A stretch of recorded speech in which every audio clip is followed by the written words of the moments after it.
All right, looks like we are live. It is Wednesday, January 16th, 2019. If you're watching this live, and it could be 2029 if you're watching a replay of this, assuming Facebook's still around then at that time. I'm just going to quickly share this to a few of my other pages. If you want to do the same and invite some friends, family, whomever to join us, that would be absolutely awesome. Today, we're going to get into the how of guilt, the how to get rid of guilt, how to eliminate it, how to reduce it. So this is going to be a really powerful training today. So if you have friends, family, coworkers who would find value in this, I encourage you to get them over here ASAP. And in the meantime, while we do that, be sure to say hello. And if you've watched any of the other lives this week, why don't you share what your biggest takeaway has been so far? If you watched any of the other lives this week, why don't you share what your biggest takeaway has been so far? And then a reminder, we will be back here tomorrow, same time, same place. There will be no Facebook Live on Friday. We'll just have tomorrow's though, and tomorrow's is going to be a big one. So if you're free, it could be a really powerful one for you to jump in on too. I just have two more quick shares. Also, make sure, oopsie, I typed the wrong thing. Make sure you are signed up to receive the live notifications in email. There's a link I'll post in just a moment that I'll send you the schedule for the coming week every Friday or Saturday. And, oops, I think one more share real quick. Those of you just logging in, say hello, where you're logging from, and then what has been the biggest lesson you've learned, your biggest takeaway this week for the lives? I'd love to hear. Okay, I think that's it. I'm all shared up on here. A couple things before we get in here. Let's see who's on here first. Linda, hey Linda, Carrie, Lisa, Kathy, what's up, Kathy? Hey Raven, how you doing? Linda, Paul, what's up, Paul? Good to see you on here. Violet, hey Violet, we haven't seen you on the lives for a while. Good to see you on here. I was wondering if you were going to make it ever. I thought it got too cold in Canada for you to log in. That we all think we're not enough. Yeah, I thought that was pretty profound too, that we had however many of us from however many different countries, states all around the world, and everybody was having a universal share of that when we started talking about it. That was big. Okay, couple quick housekeeping things. Number one, email reminders. If you haven't done this already, you can log in, put your email in on that link, and then I will send you the weekly schedule, and you'll get it every Friday or Saturday for the coming week. So that's that link. Interaction is huge. So first of all, for two of these reasons. Number one, the more you interact, the more you comment, the more you click the emoji buttons, the more you share this out, the more you tag people in these things, it populates it out to Facebook, YouTube, whatever platform you're watching on. It says, hey, there's some content here worth watching, worth engaging. It's just going to help us grow this community and bring more people in. So your interaction throughout is fantastic. You know, if there's something that resonates with you when I'm talking about it, just comment, put it in the comments, because we can go back and revisit it. And then also people who are watching the replays, they may have similar thoughts, and it'll be really empowering for them to know that even though they're watching the replay on their own time, that there's other people out there who are relating to it when they're watching it in real time. So just big things about that. Second thing, be sure to take notes and ask questions and make contributions to this. All of you who have been on the lives the past couple weeks, you will attest to this. The best ones have been the ones where we have really great conversation afterwards, where there's some really great questions that are asked, thought-provoking questions, and we get to really dive deeper into this. So me teaching is one piece, but I'm going to be more effective at teaching if I'm teaching to you and I'm understanding, because I don't know, I can't see you. You're all shocked by this, right? You thought I could see through computers. I can't see you, so I don't know exactly how you're taking in the information, how it's resonating. So your questions, your comments are invaluable to help me be more effective at explaining things to you. And the more that you can understand and take these concepts, the more effective you're going to be at applying them into your life and taking action with them. So really interact as often as possible. We will have time for questions at the end. If you have questions as we go, you can type them in and I'll be happy to come back to it. Hey, Melissa, good to see you on here. I think that we're all not enough. Hi, you did the best you could all the time. Yeah, that's such a powerful one, Carrie. Thanks for sharing that. Also, those of you, I guess I should have said I only have 2 requests. Third request I have. When you see someone commenting or contributing or asking a question, if it resonates with you, give them a like, give them some feedback. And the reason is because it can be scary to be vulnerable and ask questions. It can be scary to put yourself out there and share. And what we are all seeing more and more is that so many of us are going to be on the same wavelength. There's going to be similarities with what we're going through and how we're processing things. So just giving somebody that acknowledgement, letting them know that you appreciate them asking the question, you appreciate them making the comment, it can be really powerful. And what I believe it'll do, and those of you who have received feedback from others, maybe you can back me up on this. What I believe it'll do is it'll reinforce for people being vulnerable and opening up, asking questions, sharing, and it's going to allow us all to grow and get more out of these lives. So, please do that. Hey, Jen, good to see you on here. Good to have you back. Let's see. Oh, Violet's fingers were frozen up in Canada. I was wondering about that. Marla, hey, Marla, good to see you on here. You have no fate but what you make for yourself. Yes, your choice.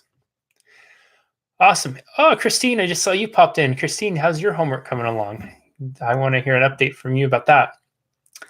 Okay, let's get focused, Jesse. So, and it looks like we're going to lose some light here. We have a pretty big storm getting ready to hit. So if I fade in and out, just know that it's not some sort of high-tech special effect. There's actually weather in Southern California. If I've never had the privilege of meeting you before, my name is Jesse Brisendine, and I'm so grateful to share this time with you today. What we're going to be focusing on today is our 3rd part in our 4-part series on guilt that we're diving into this week. This is an open forum, so questions, comments, all those types of things is always welcome, and please be bold enough to contribute. Hey, Penny, good to see you on here. And I really want to, so what we've done the last few days is we've kind of redefined guilt, examined the role in its life. We've also looked at some of our behaviors around guilt and how guilt interrelates with our 2 fears and why we experience guilt on the level we do, which those of you who have been on the last few lives, have they been helpful? Yes, no, because there might be some people on here tonight who haven't seen the first 2. And if that's you and this is your first foray into this series, I would really encourage you to go back and watch the first 2. And some of the folks on here will definitely back that up too. So I just want to make sure everybody's getting the full scope, because what I want to do with these evolving series is like series. Do you say series when you're pluralizing it, or is just series enough? You can tell grammar and English wasn't my strong suit in school. Anyways, I want these to all build on each other so that you're getting a full scope of things. Now, one last disclaimer about this too. And I apologize. I should have been clear with this in the beginning. My intention is to give you some tools today that are going to be helpful, that are going to help you shift, help you make change. And they could be shifts and changes you need, and it completely transforms your life like that with application. And this is not meant to be a substitute for the deep work that can be done with many of you in a more formal setting. I was talking a little bit more about coaching the other day and why it's a benefit to it. And so for those of you who are wanting to dive deeper in this, and because what I don't want you to do is I don't want you to come away with some tools and say, okay, I got these tools now Jesse's given me, and I can kind of sweep the behaviors of guilt under the rug. A lot of us, we have some deep roots that we need to work on. We need to prune, and we're going to get more about that tomorrow. And so I don't want you to, with doing these lives, think, okay, that's good enough. This, for many of you, will be where your kind of foray into the rabbit hole, if you will, begins. And that's why you'll see so many of my clients popping in on here too, is because they're doing the deep work when we're working together, but then they use this as supplemental to help support on the journey. So I just want to throw that out there. Okay, so let's talk about and incidentally, I was really impressed with myself when this is another reason why you need to subscribe to the email reminders, because in the graphic for this week, I put not guilty, how to acquit yourself from a guilty life, but I underline the word guilt. And and didn't underline the why. So I thought it was a clever play on words, but I didn't know how to do that on here. Anyways, I am getting way off topic. So not guilty, how to quit yourself from the guilty life. We're going to really dive into the hows. And one of the places that I encourage you to start with this. So for me, guilt has been such a constant presence in my life. It's been a constant presence in the life of many of my clients I've worked with over the years. I would say that guilt is probably one of those unifying emotional experiences that many of us feel to a great degree. I can remember very vividly moments in my life where I felt so consumed and weighed down by guilt that it literally was seeming like it was going to be difficult to make anything right. It was going to be difficult to smile, difficult to laugh, difficult to enjoy life free from the burden of it because it was so heavy and it was weighing me down. I remember vivid moments in my life where I felt like I was on this hairpin trigger of tears, that just the slightest thing was going to set me off because I had so much to be guilty for. I felt like I was wronging and hurting so many, well, not so many people, key people, my mom, friends, girlfriends, whatever the case may be. And because of that, I would take this guilt on and just, it would weigh me down. And there was some deep stuff there, and there's still some deep stuff there. Guilt still surfaces up for me from time to time, which we'll get into more tomorrow. But one of the ways that is really powerful to help you start to acquit yourself, to keep playing with this little metaphor we have going, this little analogy, to acquit yourself from some of the guilt that you may be carrying, is to get curious about your guilt. So here's what happens typically with guilty, right? And we touched on this briefly the other day. We feel guilt, right? And then we say, and I'll just let you fill in the blanks because you can add to this too. This is going to be interactive. So you have this experience of guilt. And then we say, when you feel guilty, we'll put a label on ourselves and we'll say, I feel guilty because fill in the blank. Or because I'm feeling guilty, I am now what? What is your experience? For me, it's usually when I feel guilty, it's because I am not enough. I feel guilty because I am not lovable. I am guilty because I didn't smile enough. I am guilty because I was late for something. I feel guilty because I don't care enough about other people. I feel guilty because I chose to work more instead of making myself available to go and do, support friends or something. I'm guilty because I work too long on the weekends, right? So fill in your own blanks. I just want us all to acknowledge that. Okay, there we go. I'm guilty because I failed. That's a powerful one, right? Thanks for sharing that, Linda. I think that's a really powerful one that many of us go through, right? Because I feel guilty, it's because I failed, right? So here's what usually happens. We go into and we experience this emotion called guilt. I'm hurting someone's feelings. I'm worthless. Absolutely. Yeah, here we go. Because of others, it's not your fault. I wasn't able to finish a project. So just notice like the universal, right? And here's what happens. We have this powerful emotional experience called guilt. We feel guilty. And it's for these specific things and then we immediately go to these extremes, right, of where our sources of guilt are. Being worthless because we failed, we didn't finish projects, and so on and so forth. And then we decide because we're feeling guilty that we're not worthy, we're not enough, we're not lovable. Now, here's where the challenge is, and this is why so many of us get so stuck in guilt and consumed by it, because we stop there. It's almost as if we're we're kind of like the police department for the O.J. Simpson team, and we go over and then say, oh, there's the glove, it doesn't fit. Okay, he's free. It's maybe that kind of level of investigation, and hopefully enough time has passed now with O.J. that we can appreciate the joke of it and not take anything too seriously about the other parts of it. So we stop. Our investigation's limited, right? We just decide I feel this emotion of guilt, and it's because I am this or because I did this, and therefore I must be guilty.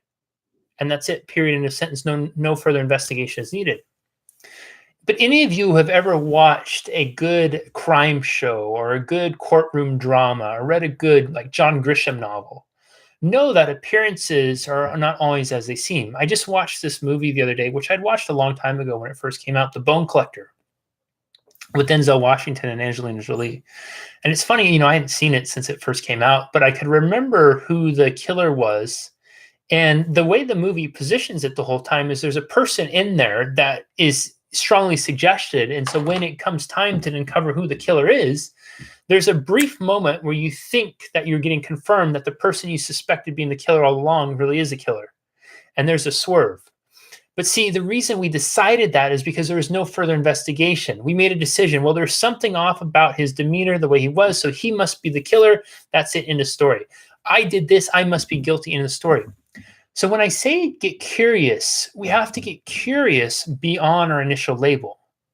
We have to get curious beyond our initial judgment of ourselves. We have to go down the layers.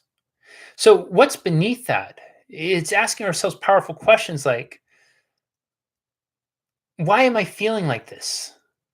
So if we ask ourselves, why am I feeling like this? It might just be because we're so conditioned to say, I'm not enough, I'm not lovable. But what if, just what if you have the self-discipline, the mental and emotional wherewithal to then ask yourself a question about, why am I really feeling this? Right? What's really going on here? I didn't finish a project. Why do I feel guilty? Because I didn't finish a project. Why do I feel guilty about that? Oh, I never asked myself that question before. Maybe I feel guilty about it because my standard of excellence is that I should finish these projects on time. See, when we get an answer, we get a different answer than what we've always assigned. When we get a different response than we've always chosen for ourselves, when we get something different than we've always assumed, it allows us the opportunity to investigate even further. Okay, well, I have this high standard I've set for myself and I'm not getting that met. What would I like to feel instead? Here I am feeling guilty and I acknowledge that I don't want to feel guilty. What would I like to feel instead?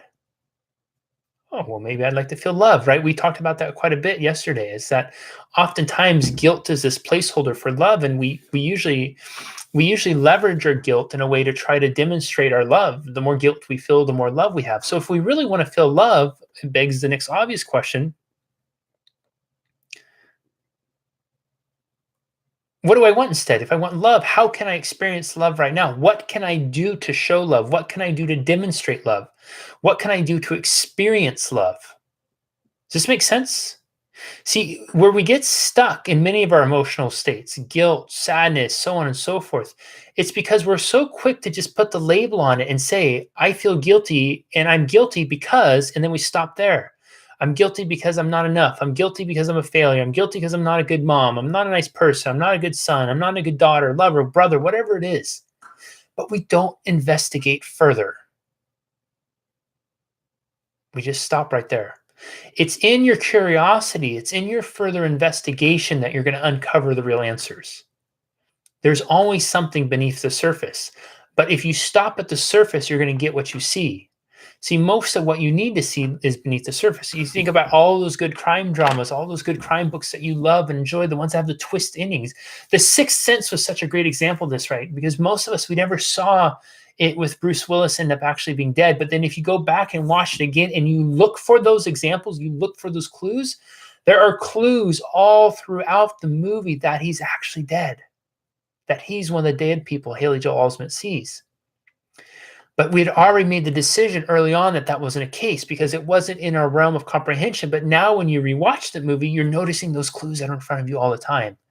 You have to be willing to investigate deeper with your guilt. Get curious, find out what the real thing is, and more importantly, find out what you like to feel and experience instead. And then ask yourself how. How can I do this? What can I do right away? Because there's always something you can do right away. If going back to the example about the, feeling because I didn't finish a project. Well, what would I like to feel instead? Maybe it was, I want to feel good. I want to feel like I accomplished something. Okay, now we have a clear understanding of that. I want to accomplish something. What can I do right now to elicit that feeling? Well, maybe I could reply to 2 emails and that would be enough. I feel like I'm a bad wife because I didn't do something. I feel guilty because of it. Okay, what can I do right now to feel like a good wife? What would change that? Well, I could probably do this. My husband really appreciates that. Well, okay, now we have something that we can do, right? So it's about uncovering, because guilt, when we're just feeling it, it can be a very helpless, lonely feeling.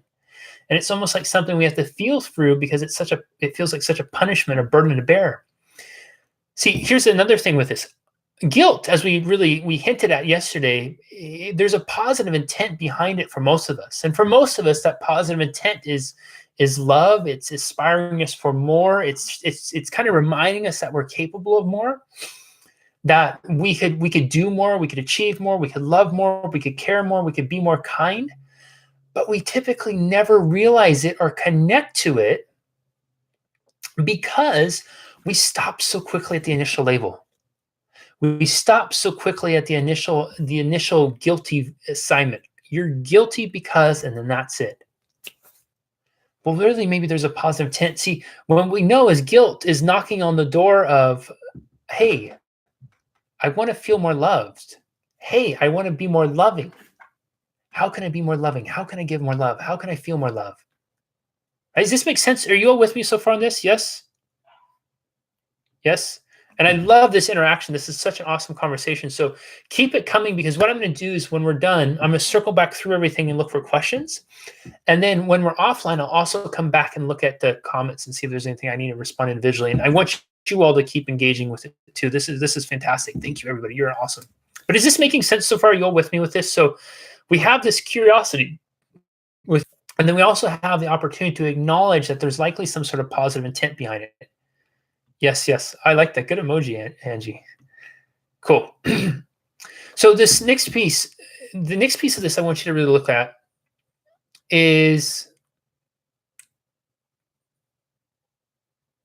with guilt, be willing to ask for help and support.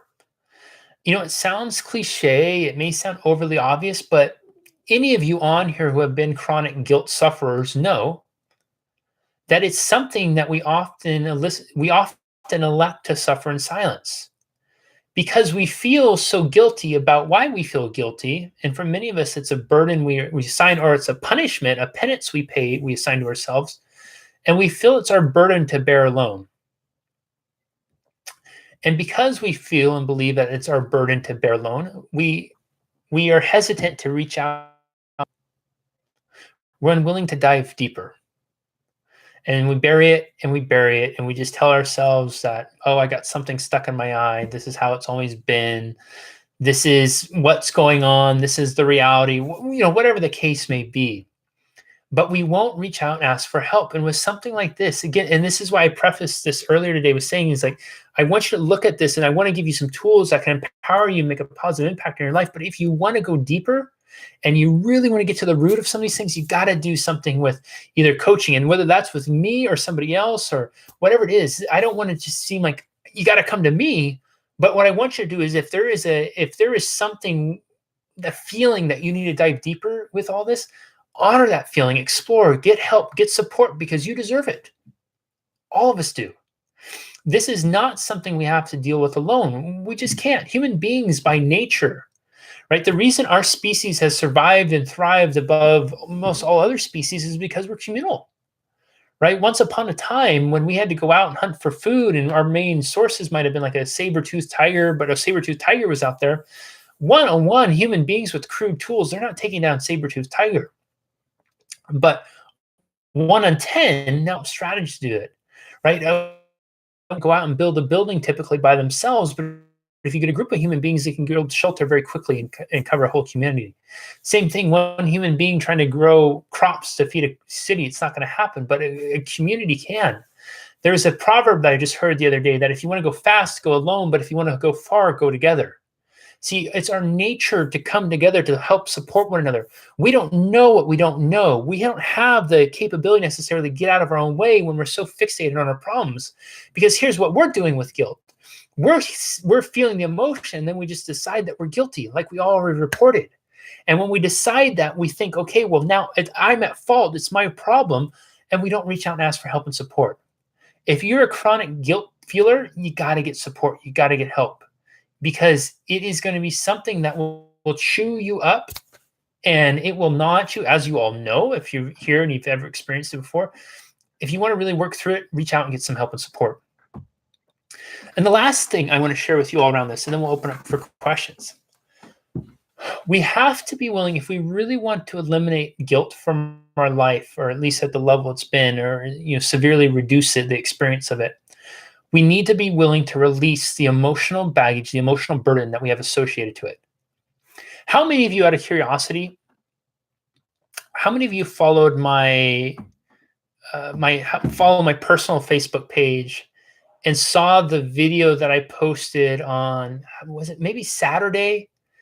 And it was when I was going up the steps and I was carrying the weight, and I was talking about, how most of us will carry this weight up the hill, but then it's really powerful when we set it down. Did any of you see that? Yes. And if somebody did see it, could you mind sharing that in the comments for people who didn't see it? Because it's a great example of this. And what I mean by releasing the emotional burden. When I do emotional release work with clients and we go in and we get to root causes, remember I talked about the steps of change and how we have to get to the roots of some of these things. We will sit there and we'll talk about sometimes emotional weight. And if a client, they say they weigh, emotionally, they feel like they weigh 500 pounds, and when we do release work and we get to the root cause of stuff, they'll usually report feeling lighter, more free. And you'll even see them where they might have been kind of this burden that's set up much higher and lighter, and they might go from 500 pounds to feeling like only 100 pounds or something like that. Because this emotional weight, all of us know we can physically feel it. How many of you have ever experienced aches and pains, physical aches and pains in your body? Maybe you get sick more often than you should. And it's not because you're physically weak, but it's rather because you're so emotionally burdened and you're so emotionally taxed. And so what happens is you depress these emotions over and over again. And when you depress these emotions, it's like going to your trash can and you keep shoving it down because you don't want to take the trash out. You keep shoving, and then you're adding in your leftovers, and you're adding in the milk that went bad, and you're adding in the fish that you made, and you keep shoving it down. Well, eventually you can't compress it or depress it anymore. So what happens? It starts to spill over all into your floor. And all the while, the stuff that was pressed down first, it starts to get rotten. It starts to corrode. You get bugs, you get maggots, all those types of things. My first place I lived in after I finished up college and university, I lived with 4 or 5 other guys, and these guys were so freaking lazy sometimes when it came to taking the trash out. I was the only one that would do it. And you literally had the trash was by the door. You'd go out the door, walk. It was maybe 8 feet to the trash can, and that was it. And I would always do it. So one day I decided, you know what, the hell with it. I'm not going to touch it. I'm going to see if somebody else will do it. The trash literally stacked up, if this was the lid, this high off of it. And then what happened is once it wouldn't balance anymore, it started to spill over onto the floor. My old boss, who's still a dear friend of mine, has a picture, I think still to this day, of my trash can in the kitchen where it had just spilled over because it had been depressed so much that it couldn't contain anymore. It started to overflow. It got toxic and it smelled. It was horrible. This is what happens with emotions in us when we don't let go of the burden that we're bearing. We depress, and then eventually it starts to spill over into the rest of our system, and our system literally starts to get toxic, and it may manifest itself in physical symptoms, aches, pains, sickness, irritability, the way we interact with other people. You may find yourself picking fights and interacting and conflicting with your loved ones because you find that the one way you can express what you're really bearing is by getting angry and pissed off. You can tail the driver who cut you off and give him this, and then you feel good for a moment, right? Because you're not having to focus on everything that you've buried and depressed down. Does this make sense? Now, here's the thing. When we're in that dynamic, we will always continue to try to find ways to get some release. It's kind of like you blow up a balloon, and when it's right about ready to pop, you just let a little bit of air out, and it decompresses, and so you can put some more in. But eventually, it's going to expand to the point where it's going to blow, and so will you. See, if we don't release the stuff we're holding on to, if we don't let go of these emotional burdens, they will weigh us down. All of us know someone, or maybe we've been that someone before, who we've seen them so consumed and bogged down by their emotional baggages, their emotional burdens. They've depressed it so much that it ages them, that it physically harms them. See, at any given point, we're never that far away from completely transforming our lives and changing the narratives of our stories. But we have to be willing to let go of what we're holding on to.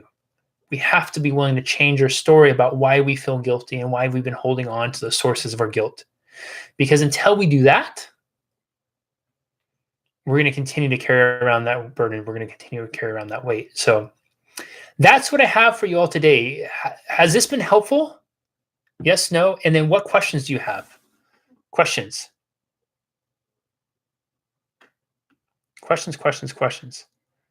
Saw, yes. Cool. One of you who saw that video, do you mind? Oh, is that it, Linda? Did you just share it? Cool. Thank you. Yeah, 100% true. Hey, Eileen, good to see you on here. Eileen, about holding grudges. Eileen, do you say E? Do you do Eileen or Eileen? With an E or an I? Do you pronounce the E or is it silent? It's just the I.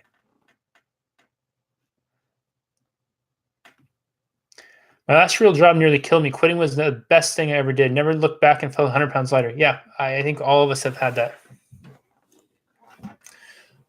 Explode. Paul, you and I really need to talk. Makes sense. So true. Year after I left my last job, I had a lot of illnesses. I got rid of the toxicity from the job. Yeah, there. See, right there makes sense. Yes, fairly helpful. Cool. Thanks, Linda, for posting that. So, what questions do you all have? I want to answer your questions, and then also one final thing too. Strategy sessions for this week have been completely claimed, except for one.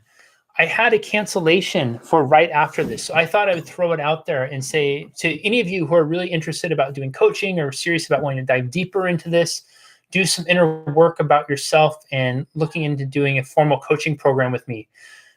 I'm going to offer you the opportunity to take that time that's available right after this. So if you're interested in that, you can say, I want the time, and I will send you over a quick little form. Actually, we don't have to do that. We'll just put in the book. So if you want the time, just put in there, I want the time. And then again, this is for people who I haven't talked to before about coaching, or for somebody who's really, really interested about doing coaching, wants to dive deeper, wants to go to the next level with this, and can see coaching as being an added benefit for their life. If you want that time right after this, just put, I want the time.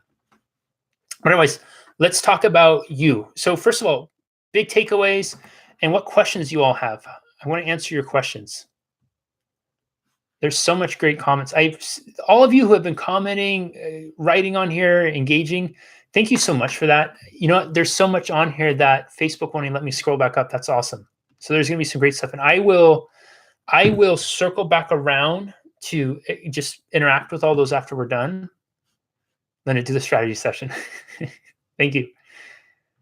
I'll watch back. No worries. I never wanted to hurt someone's feelings by saying how I felt, and then I realized it wasn't about them, but about me letting things go by saying how I felt. Yeah, it's so true. We're so fearful of what others are going to say or how others are going to respond, right? But other people are going to be other people. Oftentimes they don't even know, and here's why.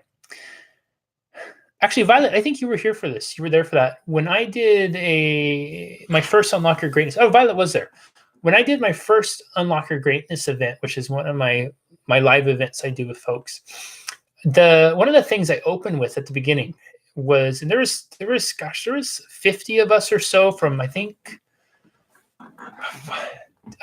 10, maybe. Violet, was there 15 different countries there? There was quite a few because we had some folks from Australia, Europe, obviously Violet, and a few other Canadians. But we had this here's this big group of people, large international audience. And I asked everybody the question. I said, let's be honest right now. And this was within the first hour. How many of us have been worried about what somebody else was thinking? And almost everybody raised their hands, and maybe one or two people didn't. And they were probably the ones who were too scared to raise their hands because they didn't want to do it. They still had their arms folded. They weren't ready to unfold their arms. And then I asked that same group, I said, okay, leave your hands up. And by show of hands, so you can put your hands down if this doesn't apply to you, how many of you have not even noticed or thought about somebody else yet because you were too worried about what they'd be thinking of you, meaning that you're so focused on yourself, you didn't notice other people? None of the hands went down. Because, see, we'll spend so much of our time worried about other people that we assign and we load ourselves up with this guilt. And they don't even know we're doing it because they're going through their own head and their own stuff, and they're wrestling with their own challenges. They don't have time for ours. But we'll live so much of our lives inside of the minds of other people, and we don't even know what they're thinking or what they've been through. We just assume ourselves right in there. And then it hurts us and it impacts our life.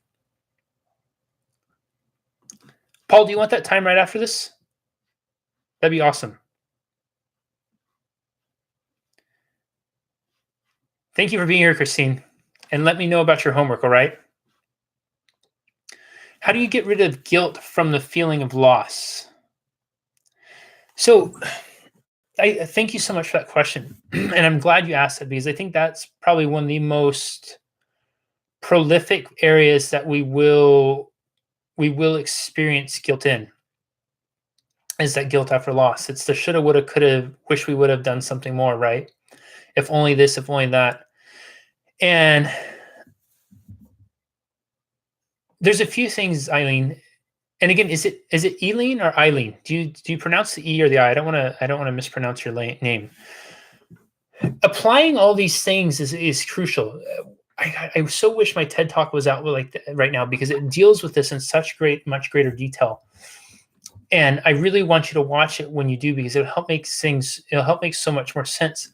So guilt after loss, it often comes as this placeholder for love, and for many of us, it becomes the penance.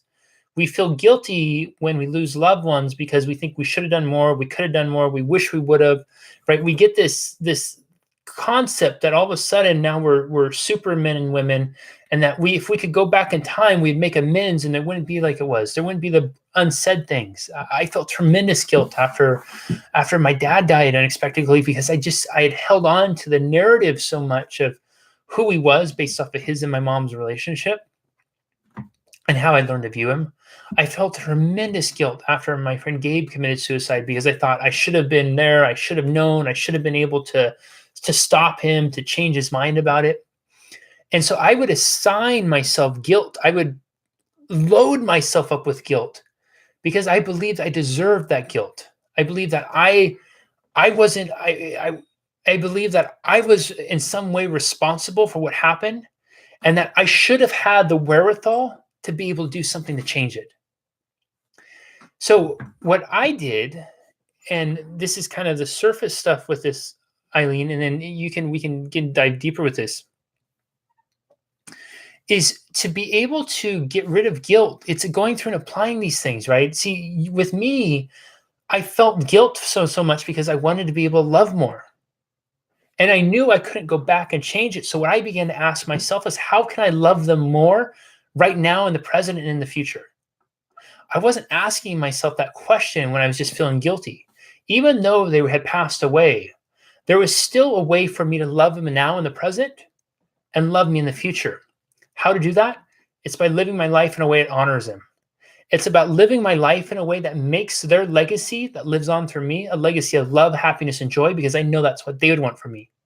See, if I was focused on just feeling guilt all the time and feeling bad about them, what would happen is every time I would think of them or experience them or any of that, I would just feel this guilt. And so my association to them began to be pain. Now, I was lying to myself if I would say, well, they would want me to always feel pain when I thought of them. They wouldn't want their legacy in my life to be pain, where I would literally cringe at the thought of them. I would go around and avoid anything that had anything remotely to my friend Gabe, for example. He used to call me Iceman, and I used to call him Maverick after the characters from Top Gun. And for the longest time afterwards, I didn't want to hear a song by Kenny Loggins. I didn't want to see a movie with Tom Cruise in it, anything like that might stimulate that, because it just would feel so much guilt. But then I started asking myself the question. I got curious and said, well, wait, would Gabe really want me to never laugh and smile with Maverick again? Would he really want me to live in fear of these types of things? Would he want me to feel pain every time? No, of course not.